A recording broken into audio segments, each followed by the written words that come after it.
Hey everybody, Coach Stacy and Lynn here. Do you hate Mother's Day? Are you a son or a daughter who had a bad relationship or an abusive relationship with your mom? If you are, I just want to share a couple things with you. And I want to share something because I think the church doesn't address this issue very well. In fact, it pretty much ignores it, which is why I just want to give you a word of encouragement. And I want to actually use Joni Lamb as a little bit of an example. As we all know, some of you, most of you probably know, we heard yesterday that Joni Lamb died. And Lynn Tyler Thompson reported last night that Jonathan and Susie they weren't even notified that she was near the end of death. And they didn't even hear about this from one of their sisters. They heard about it from the guy that worked there. I was doing a lot of reading. I looked at a lot of websites, looked at Instagram, Facebook, all over the place to see what the feedback was. And to my sadness, I saw a lot of people who were attacking Jonathan and calling him out and blaming him for her death, which I thought, wow, that's really presumptuous. That's really presumptuous. And then I saw a lot of other people, basically saying this is God's judgment on Joni and blah, blah, etc. The reality is we don't know any of that, okay? What we do know is that there has been a very public dispute. And at the core of that dispute is a child, Joni's granddaughter, who was allegedly molested by Pete, and Joni covered it up. That's what we know. We've also been privy to private phone calls where the public has seen a behind-the-scenes image of who Joni is, okay? Now, I'm going to bring this to my life personally, because my mom was a covert narcissist. She was somebody who could charm the pants off anybody, and she could win anybody over. But behind the scenes, she was a monster. I mean, she handed me over to be molested and sexually assaulted by a relative in order to keep a roof over our heads. I was the meal ticket, okay? And when I turned my perpetrator in, she defended him and continued to betray me, even to the police, telling them that I lied about it, which they knew was a lie. The cops knew I was being coerced. I mean, talk about coercive control. I've lived it, and I know exactly what it's like. And part of what we've seen, unfortunately, with this whole situation at Daystar is we've seen some coercive control exposed. And my heart goes out to the whole family, to everybody. Losing a loved one, regardless if you're in a good spot with them or not, is difficult at best. But when there's tension and there is abuse, it is extremely difficult. And the pain, the betrayal, the sadness, and the grief that is accompanying all of this is going to be accompanying a lot of people. And we can't pass judgment on salvation. And I know there's people out there, well, God did this. Blah, blah, blah. And you know what? I will tell you that if you are a follower of Christ, you are saved. Bottom line, once you're saved, you are always saved. And I know there's people out there that don't agree with that, but you can't show me anybody in the book of Corinthians that lost their salvation when Paul rebuked that church. And if you want to talk about sexual issues in a church, the Corinthian church was it. Okay?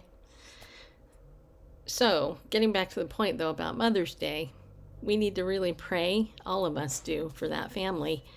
But the other greater issue I want to just bring out to you, particularly if you have a hard time and it's a holiday that you dread, I want to comfort you with the fact that Anna Jarvis, the one that came up with this idea, also hated it because it became so commercialized that she did everything that she could in order to get it taken off the calendar. Of course, that didn't happen.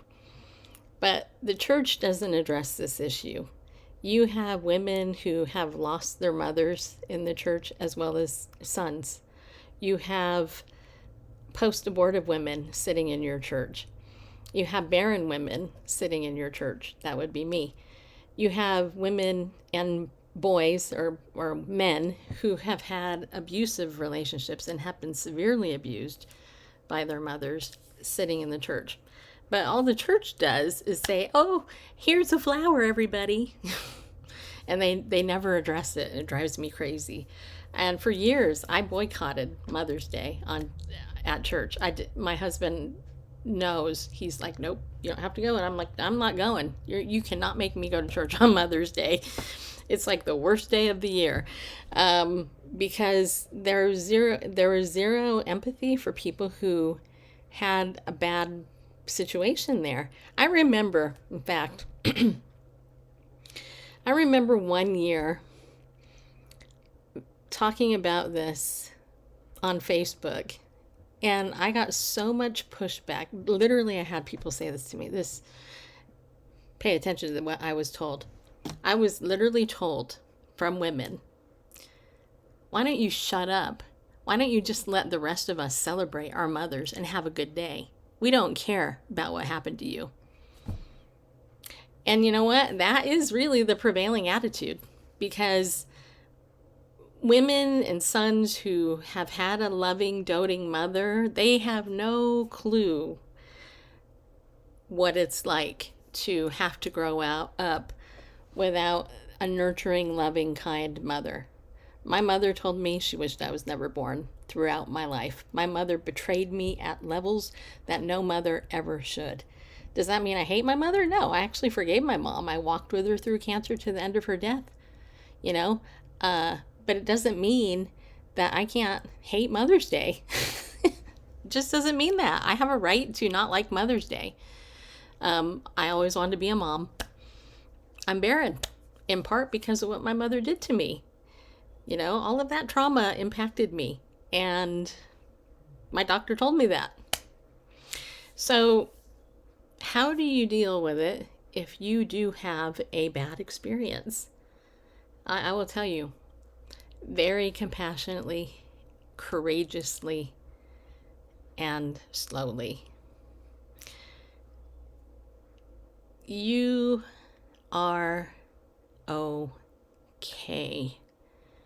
And you are still loved by the God that created you, despite your mother's actions towards you. And you know what? The other thing is, God sees. He knows. He knew my life story. He knew all the trauma I went through. And I really do believe the Lord took my mom quickly after all this situation that happened with me. My mom died when she was my age, 57. And it wasn't a pretty death. She died of an ugly cancer. And I was there with her. And I watched how the Lord disciplined her. And I didn't rejoice over it because I couldn't.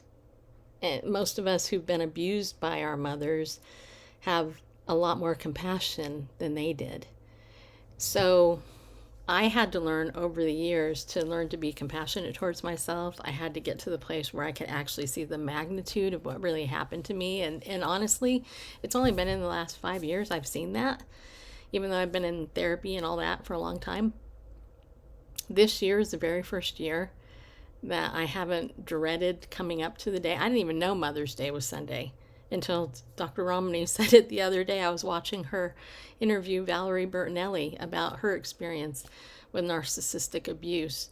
And I thought to myself, wow, the Lord did some healing here. So I'm just sharing this because if you're a daughter or a son who has had a bad relationship with your mom, maybe some of it you feel is your fault, maybe some of it isn't. It doesn't matter.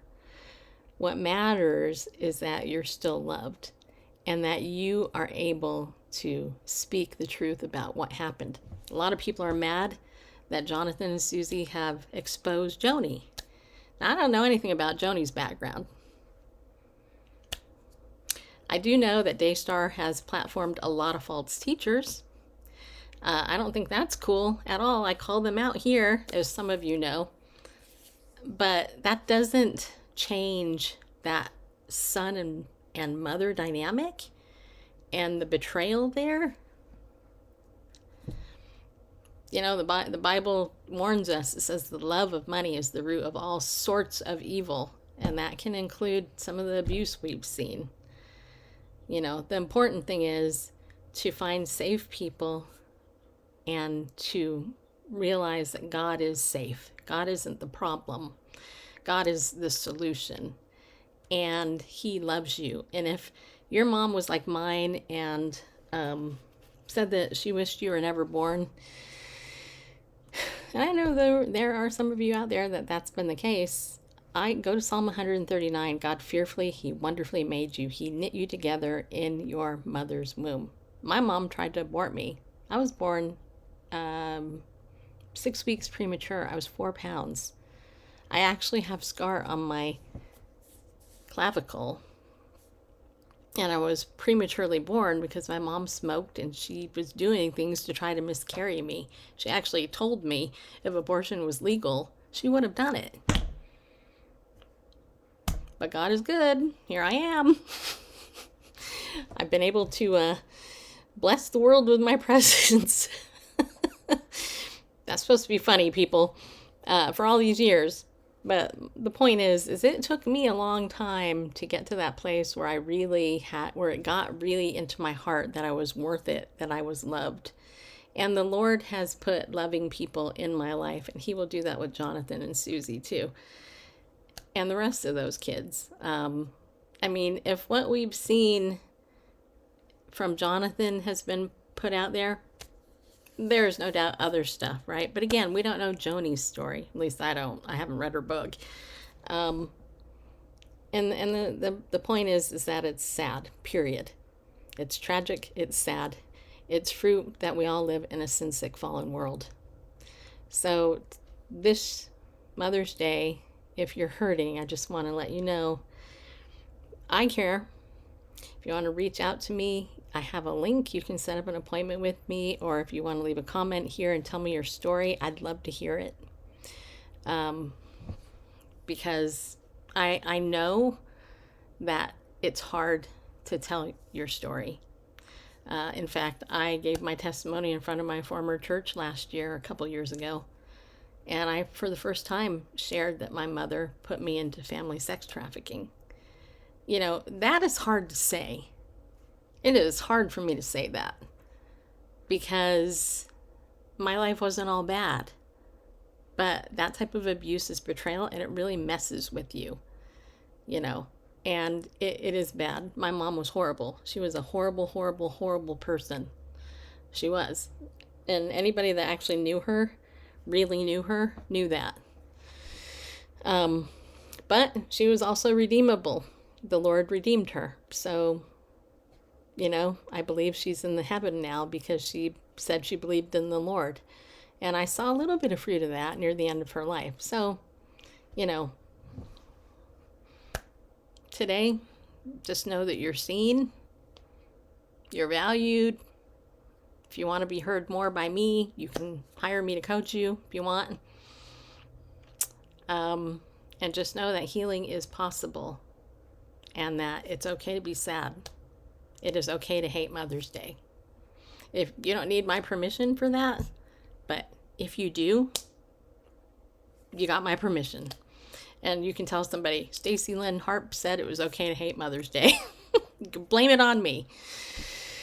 All right, so I'm actually just getting over some stomach flu or something I had yesterday, so I'm a little bit tired still today. So I'm going to end this here, and I hope you have a good day. Hope you have a better day than you did. And go do something nice for yourself. Okay? Because you're worth it, people. You are somebody worth dying for. And that's what Jesus did, because he loves you.